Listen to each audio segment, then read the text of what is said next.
আলহামদুলিল্লাহ আলহামদুলিল্লাহি রাব্বিল আলামিন ওয়াসসালাতু ওয়াসসালামু আলা আশরাফিল আমবিয়াই ওয়াল মুরসালিন ওয়া আলা আলিহি ওয়া সাহবিহি আজমাইন আম্মা বাদ।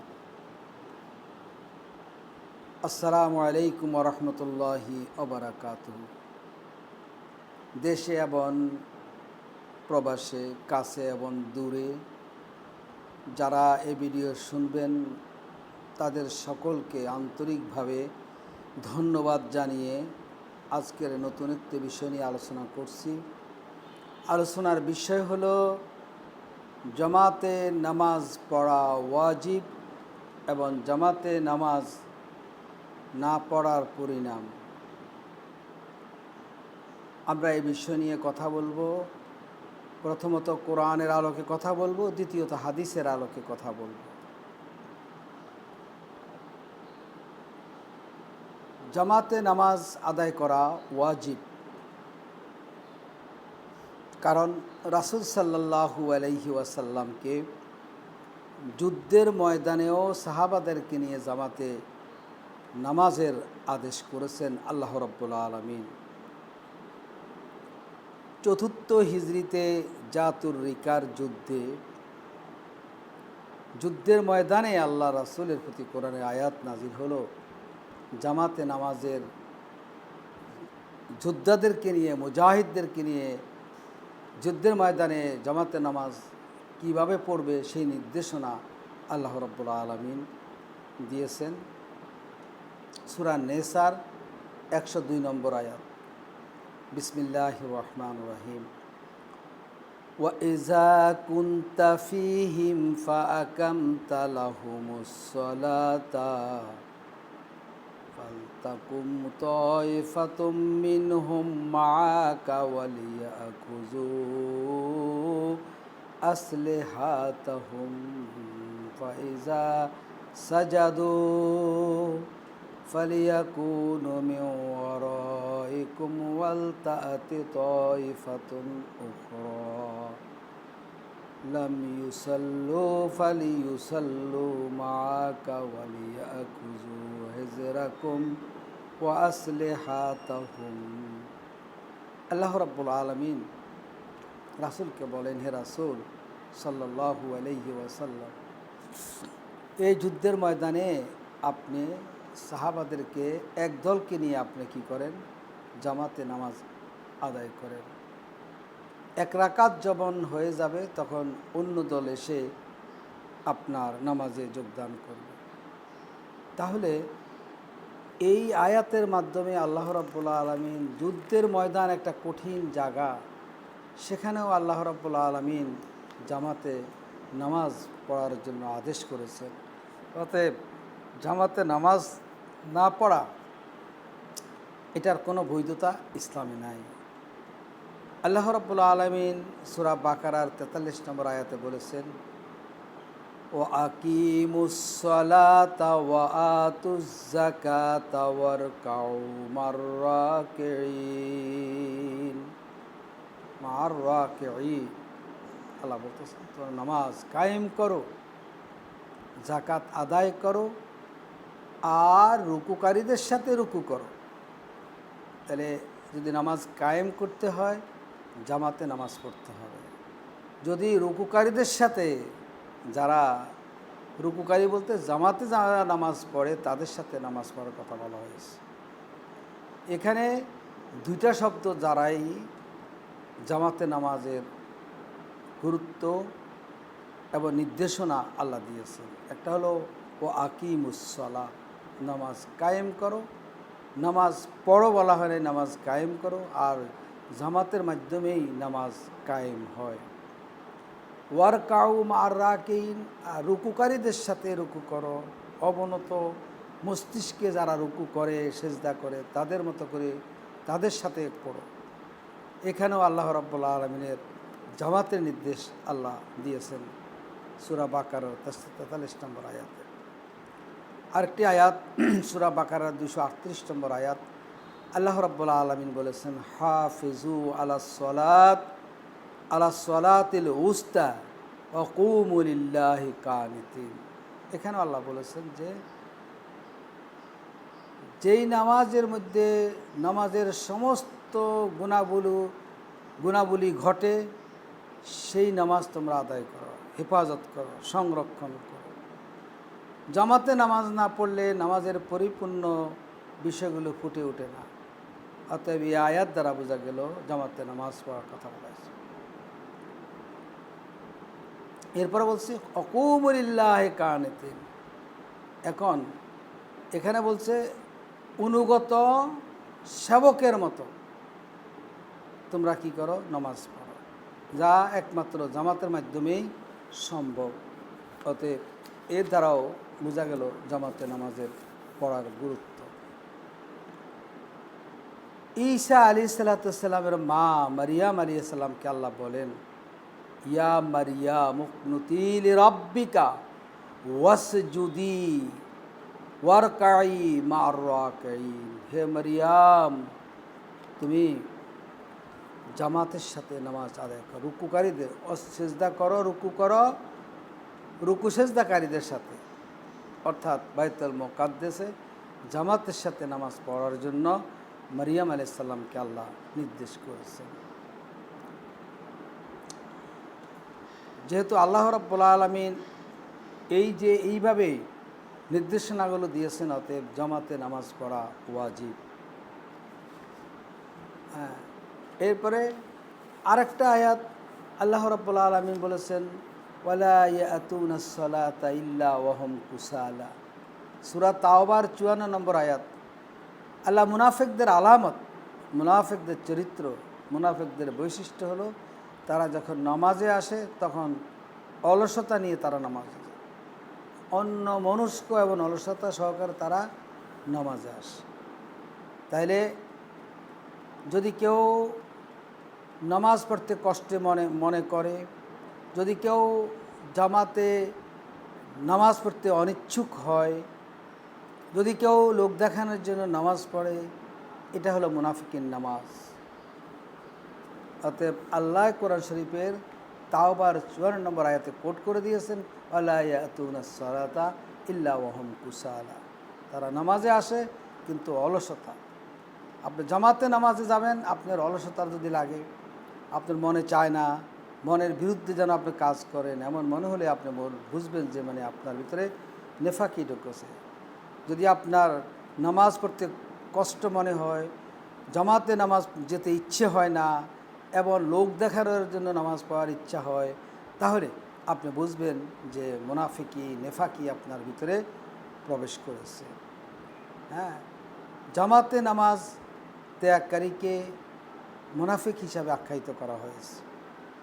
অতএব জামাতে নামাজ পড়তে হবে, জামাতে নামাজ পড়া ওয়াজিব, পরিত্যাগ করা মুনাফিকি।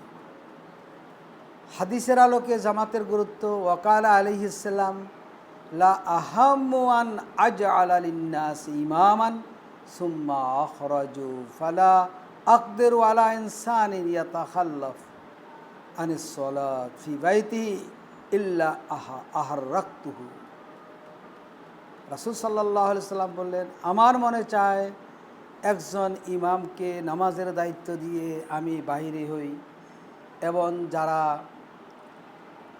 ঘরে নামাজ পড়ে আমি তাদের ঘরে আগুন লাগাইয়া দিই।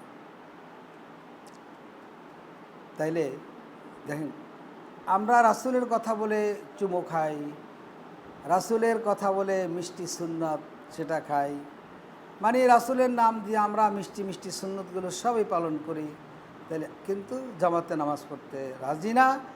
আল্লাহ রাসূল বলেছেন, জামাতে যারা নামাজ না পড়ে তাদের ঘর আমার জ্বালিয়ে দিতে ইচ্ছে হয়। এই হাদিস শুনে ইবনে উম্মে মাকতুম, একজন অন্ধ সাহাবী রাদিয়াল্লাহু তাআলা আনহু, তিনি আল্লাহ রাসূলকে বললেন, ইয়া রাসূলাল্লাহি ইন্না বাইতি ওয়া বাইনাল মাসজিদ নাখলান ওয়া শাজারান ওয়ালা আকদিরু আলা কায়দে কুল্লা সা আয়াসফিনি আন উসাল্লি ফি বাইতি। রাসূল, আমি তো অন্ধ মানুষ, আমি অনেক খেজুর গাছ, অনেক গাছগাছালি অর্থাৎ জঙ্গল, বিভিন্ন রকম হিংস্র প্রাণী থাকতে পারে, এই অবস্থায় আমার জন্য তো জামাতে আসা কষ্ট।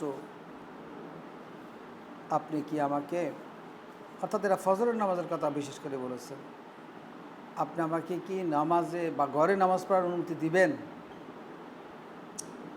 রাসূল বললেন, ক্বালা আতাসমা আল ইকামা, তুমি কি একামত শুনতে পাও? ইবনে উম্মে মাকতুম রাদিয়াল্লাহু তাআলা আনহু বললেন, নাম, হ্যাঁ। ক্বালা ফাআতিহা, তাহলে তুমি মসজিদে আসতেই হবে। তাহলে একজন অন্ধ ব্যক্তির জন্য যদি জামাত ত্যাগ করার অনুমতি রাসূল দিলেন না, তাহলে আপনি রাসূলের সুন্নাত কয়া কয়া, রাসূলের আদর্শের কথা বইলা বইলা আপনার একবার শেষ হয়ে যান, কিন্তু জামাতে নামাজ পড়তে রাজি না। ওয়াকাল আলাইহিস সালাম, লা ইয়ানতাহিন্না রিজালুন আন তারকিল জামআ আও লা আহরাকান্না বুয়ুতিহিম, অবশ্যই জামাতে সালাত আদায় ত্যাগ করা থেকে বিরত থাকো, অন্যথায় আমি তাদের বাড়িঘর জ্বালিয়ে দেব। কি বুঝলেন? ওয়াকাল আলাইহিস সালাম, লা ইয়ানতাহিন্না আকওয়ামুন আন ওয়াদিহিমুল জামাআত ওয়ালা ইয়াখতিমান্নাল্লাহু আলা কুলুবিহিম, যারা পূর্ববর্তী লোকদের মতো ঘরে জামাত ত্যাগ করে ঘরে নামাজ পড়ে, অচিরেই আল্লাহ রাব্বুল আলামিন তাদের অন্তরের মধ্যে মোহর মেরে দিবেন। আর এই মোহর মারার কারণেই লা ইয়াকুনান্না মিনাল গাফিলিন, তারা এমন গাফেল হবে যেই গাফিলতির কারণে তারা হেদায়েত থেকে বঞ্চিত হবে। ওয়াকাল আলাইহিস সালাম, মান সামিআন নিদা ফালাম ইয়াজিবহু ফালা সালাতা লাহু ইল্লা মিন উযরিন, যেই ব্যক্তি আযানের শব্দ শুনবে আর সে যদি জামাতে না আসে, তাহলে তার নামাজই হবে না। তবে যদি কেউ মারাত্মক অসুস্থতার কারণে আসতে না পারে, সেটা ভিন্ন কথা। অন্যথায় যদি কেউ আজান শোনার পরে মসজিদে না আসে, জামাতে নামাজ না পড়ে, ফালা সালাত লাহু, তার নামাজই হবে না। আরেকটা হাদিস, মান সামিআন নিদা ফারিগান সাহিহান, যে ব্যক্তি সুস্থ আছে এবং সময়ও আছে, ফালাম ইয়াজিব ফালা সালাত লাহু, কিন্তু সে আজান শোনার পরে জামাতে নামাজ পড়তে আসে নাই, তার নামাজ হবে না। ফালা সালাত লাহু। আরেকটা হাদিস, মা মিন সালাসাতিন ফি ক্বরিয়াতিন লা তাকামু ফিহিমুস সালাত ইল্লা কাদেস্তাখুযা আলাইহিমুশ শাইতান। রাসূল সাল্লাল্লাহু আলাইহি সাল্লাম ইরশাদ করেছেন, যদি কোনো গ্রাম, কোনো এলাকায়, কোনো অঞ্চলে 3 জন মানুষ মুসলমান থাকে, কিন্তু তারা জামাতে নামাজ পড়ে নাই, 3 জন মিলে জামাতে নামাজ আদায় করে নাই, ইল্লা কাদেস্তাখুযা আলাইহিমুশ শাইতান, শয়তান তাদের উপর প্রভাব বিস্তার করেছে। শয়তান প্রভাব বিস্তার করার কারণে তারা জামাতে নামাজ পড়ে না। ফাআলাইকা বিল জামাত, তোমাদের অবশ্যই তোমরা জামাতে নামাজ আদায় করবে। ফাআলাইকা বিল জামাত, অবশ্যই জামাতে নামাজ আদায় করবে। ফাইন্নামা ইয়াকুলু যিবু আল কাসিয়াত, হিংস্র নেকড়ে বাঘ সেই পশুটাকে খেয়ে পড়ে যে পশুটা বিচ্ছিন্ন থাকে। ঠিক অনুরূপভাবে জামাত যে ত্যাগ করে, শয়তান তাকে গিলে ফেলে, শয়তান তার উপরে প্রভাব বিস্তার করে। অতএব জামাতে নামাজ না পড়লে বুঝবেন ইবলিস শয়তান আপনার উপরে প্রভাব বিস্তার করেছে, আপনার উপরে আপতিত হয়েছে, আপনার ধোঁকার মধ্যে আপনি আকণ্ঠ নিমজ্জিত রয়েছেন। আব্দুল্লাহ ইবনে মাসউদ রাদিয়াল্লাহু তাআলা বলেন, মান সাররাহু আইয়ালকাল্লাহ গাদান মুসলিমান, যেই ব্যক্তি এই ইচ্ছা করবে, এই আরাধা করবে, এই মানসিকতা পোষণ করবে যে আগামী দিনে কিয়ামতের দিনে সে আল্লাহর সাথে মুসলমান হিসাবে সাক্ষাৎ করবে, তার উপর ওয়াজিব ফাল ইউহাফিজ আলা হাউলাইস সালাত, তাদের উচিত নামাজ সংরক্ষণ করা, হাইসু উনাদি বিহিন্না, সেখানে আদায় করবে যেখানে আজান দেওয়া হয়। আজান তো মসজিদে দেওয়া হয়, অতএব যেখানে আজান দেওয়া হয় সেখানে আদায় করবে, এটা তার উপর কি কর্তব্য। ফাল ইউহাফিজ, অবশ্যই সে জামাতে নামাজ সংরক্ষণ করবে। ফাইন্নাল্লাহা শারআ লিনাবিয়্যিকুম সুনানাল হুদা, তিনি আরও বলছেন, তোমাদের নবী সাল্লাল্লাহু আলাইহি ওয়াসাল্লামের এই জামাতে নামাজটাকে ফরজ করে দিয়েছেন, এবং এটা হলো সুনান আল হুদা, এটাই রাসূল সাল্লাল্লাহু আলাইহি সাল্লামের জন্য হেদায়েতের পদ্ধতি বা হেদায়েতের অন্তর্ভুক্ত। ওয়া ইন্নাহুন্না মিন সুনানিল হুদা, অতএব তোমাদের জন্য ও এই নামাজে জামাতে নামাজ হলো হেদায়েতের অন্তর্ভুক্ত, হেদায়েতের পন্থা।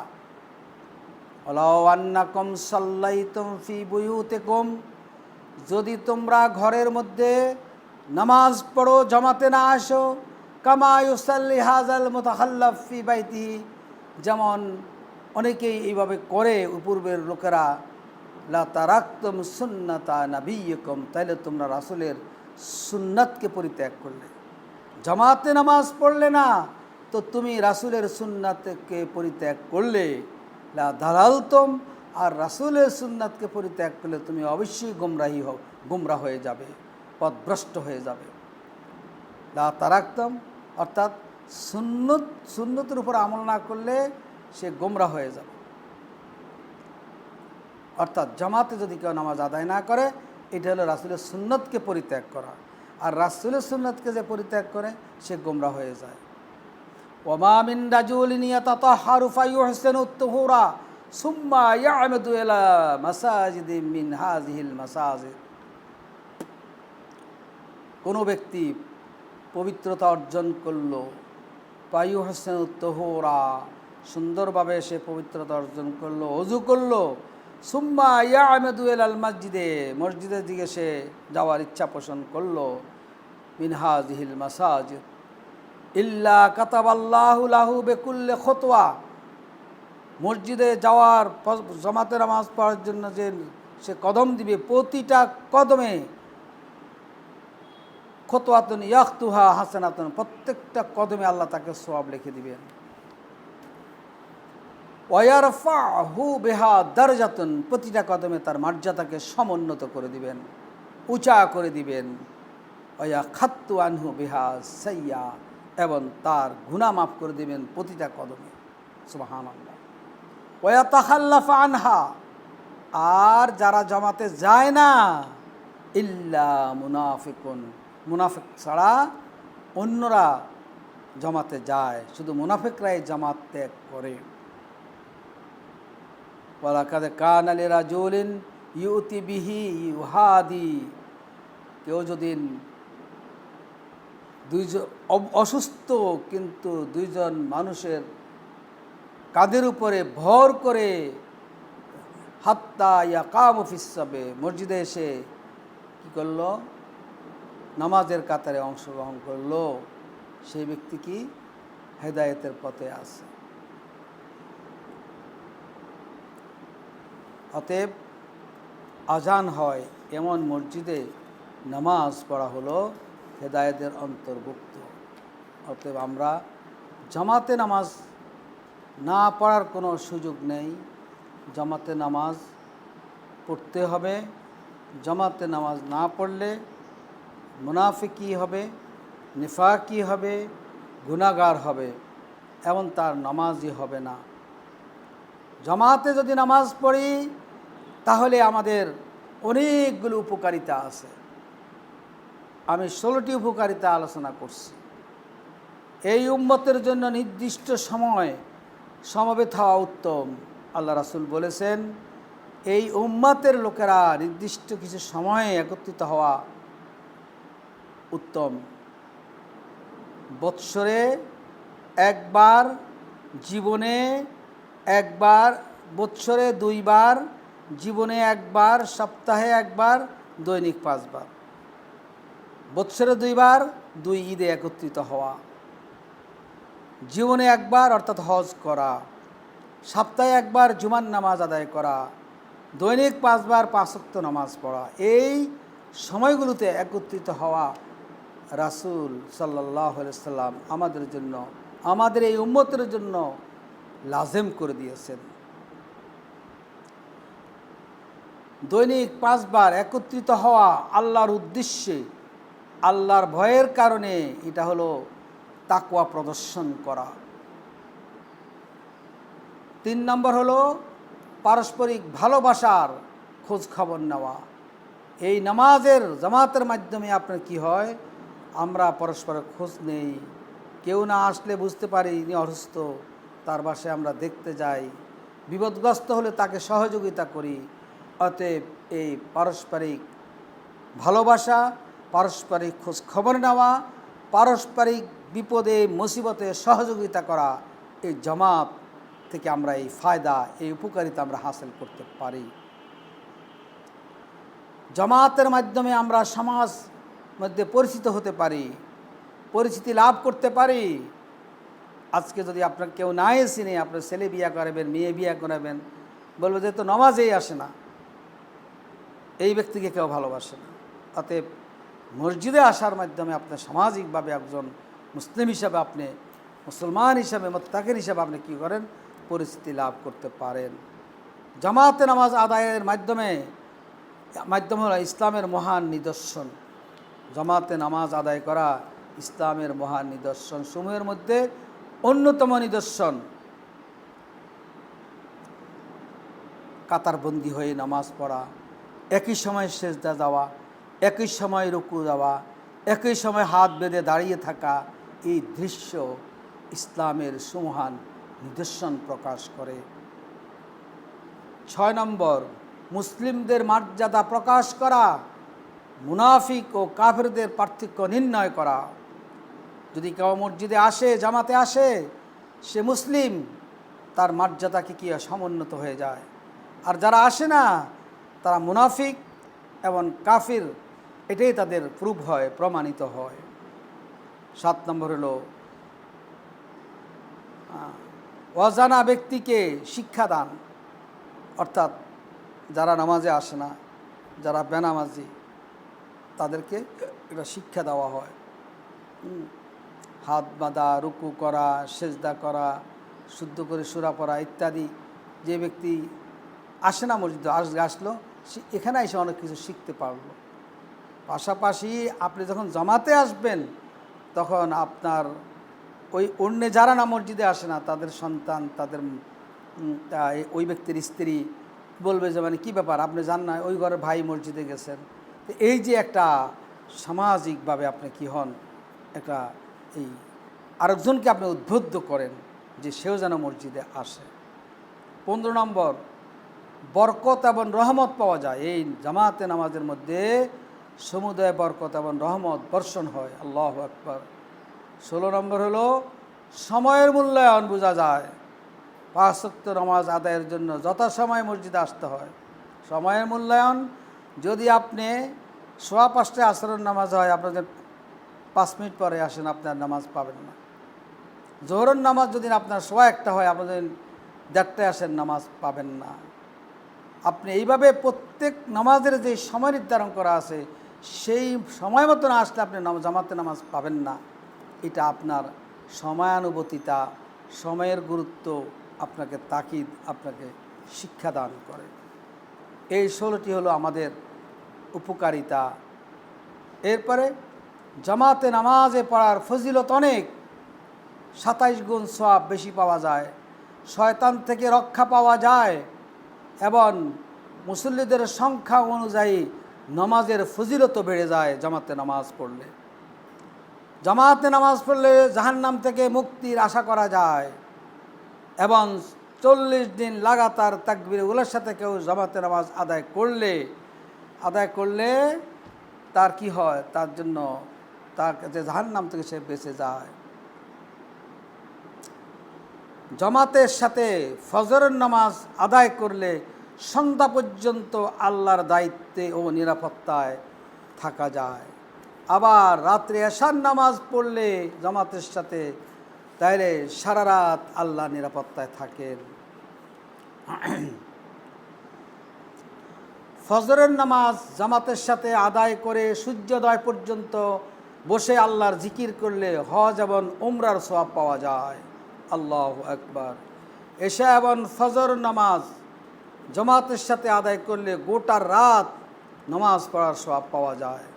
ঘুমাইছেন, ফজরের নামাজ জামাতে পড়ছেন, এশার নামাজ জামাতে পড়ছেন, গোটা রাত্রের সওয়াব আপনি, নামাজের সওয়াব আপনি পেয়ে যাবেন। সুবহানাল্লাহ। ঘুমান নাই, আপনি ইবাদতে ছিলেন। আল্লাহু আকবার। রাত ও দিনের ফেরেশতাদের ফজর ও আসরের নামাজের অংশগ্রহণ করে আল্লাহর নিকট রিপোর্ট পেশ করে। ফেরেশতারা রাত্রের ইবাদতের রিপোর্ট পেশ করে, ফজরের সময় ফজরের নামাজ পড়ে তারা আকাশে চলে যায়, আল্লাহর কাছে রিপোর্ট করে। আবার আসরের নামাজের পরে ফেরেশতারা কি করে, রিপোর্ট নিয়ে যায় আল্লাহর দরবারে। অতএব যদি আপনি জামাতে অংশগ্রহণ করেন নাই, মসজিদে আসেন নাই, আপনাকে তো খুঁজে পাওয়া যায় নাই, তাহলে আপনার কি রিপোর্ট দিবে বলেন? আপনার রিপোর্টটা কি হবে? জামাতে নামাজ আদায়কারীর জন্য ফেরেশতারা নামাজের আগে এবং পরে দোয়া করতে থাকে। আল্লাহু আকবার। অর্থাৎ জামাতের উদ্দেশ্যে ঘর থেকে বের হওয়ার পথে নামাজ শেষ করে বাড়ি যাওয়া পর্যন্ত আপনি নামাজে অবস্থানকারীদের সওয়াবই আপনি অর্জন করতে পারেন। সুবহানাল্লাহ। জামাতে নামাজ প্রথম কাতারকে ফেরেশতার কাতার বলা হয়েছে, সারি বলা হয়েছে। ইমামের সাথে নামাজ পড়লে ইমাম আমিন বললে, যদি ইমামের আমিনের সাথে মুক্তাদিরের আমিন মিলে যায়, তাহলে তার পিছনের সমস্ত গুনাহ আল্লাহ মাফ করে দেন।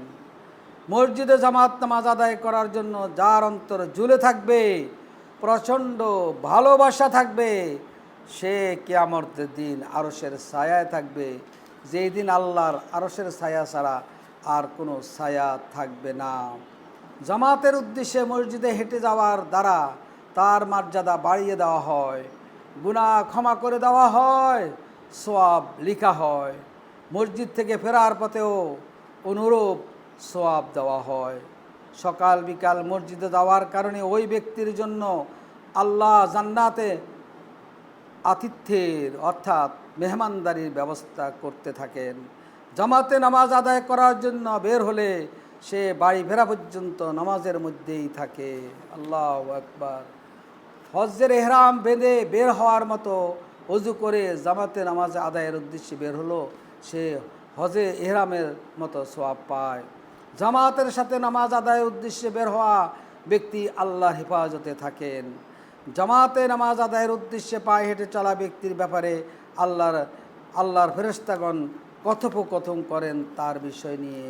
সুবহানাল্লাহ, সুবহানাল্লাহ। মসজিদে জিয়ারতকারীকে আল্লাহ তাআলার পক্ষ হইতে সম্মানিত করা হয়। আল্লাহর সাক্ষাতে মসজিদে আসছেন, অতএব এটা আল্লাহ তাকে মর্যাদাকে উঁচু করে দেন। অজু অবস্থায় মসজিদে আসলে আল্লাহ আনন্দিত হন, হাস্যোজ্জ্বল হন। যে অন্ধকারে মসজিদে হেঁটে যায়, কিয়ামতের দিন তার জন্য পরিপূর্ণ নূর হবে, আলো হবে। এরপরে আরও অনেক আলোচনা ছিল, সময়ের স্বল্পতার কারণে আপলোডের সমস্যা হবে, এই জন্য আমি আর আলোচনা এখানে শেষ করছি। ওয়া আখির দাওয়ানা আলহামদুলিল্লাহ। আসসালামু আলাইকুম ওয়া রাহমাতুল্লাহি ওয়া বারাকাতুহু।